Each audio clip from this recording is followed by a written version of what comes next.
ఈరోజు నేను చేయబోయే రెసిపీ పొడి ఉప్మా చేస్తున్నాను. నూక ముందు వేపేసుకోవాలి. ఈ ఉప్మా నూకే కొంచెం ఎరుపు రంగు వచ్చేదాకా వేపుకోవాలి. దీనికైతే నీళ్లు కొలత ఒక గ్లాసు నూకకి 2 గ్లాసులు వేసుకోవాలి నీళ్లు. నూక ఎగిపోయింది. ఇవి మనం రవ్వ లడ్డూలు చేసుకుంటాం కదా, ఆ రకంగా వేపుకోవాలి నూక.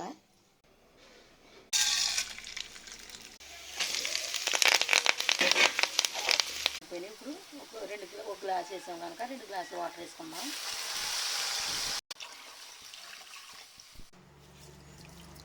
ఉప్పు, వాటర్ మరిగిపోయింది. ఇప్పుడు ఈ రవ్వ ఇందులో వేసేసుకుందాం.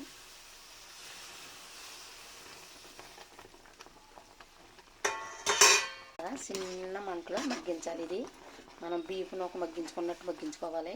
ఓకే, పొడి ఉప్మా అయిపోయింది. పొడి పొడిగా ఈ ఉప్మా చాలా బాగుంటుంది.